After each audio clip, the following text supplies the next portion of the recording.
আমাদের বর্তমান প্রধানমন্ত্রী উনি হচ্ছে ওনার একটা প্ল্যান ছিল, উনি প্রথমে ঘোষণা করেছেন, স্বাভাবিকভাবেই সাধারণ জনগণ আশাবাদী হয়ে উঠেছিল যে হ্যাঁ আমরা এবারে একটা ডায়নামিক কিছু পরিবর্তন আমরা দেখতে পাবো। কিন্তু বিষয়টা হচ্ছে যে আমরা খুব দুর্ভাগ্যের সাথেই নোটিস করছি যে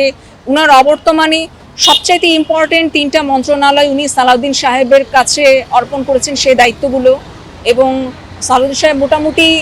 ভেতরে ভেতরে সরকারের ভেতরে আরেকটা সরকার হয়ে মাথা চাড়া দিচ্ছেন, এবং উনি ওনার অতীতের যে বয়ান উনি ওনার কথাতেই উনি রয়েছেন, সেই পথেই তিনি হাঁটছেন। তো সব কিছু মিলিয়ে আমার কাছে মনে হচ্ছে যে আমরা একটা পাপেট সরকারের মধ্যে রয়েছি।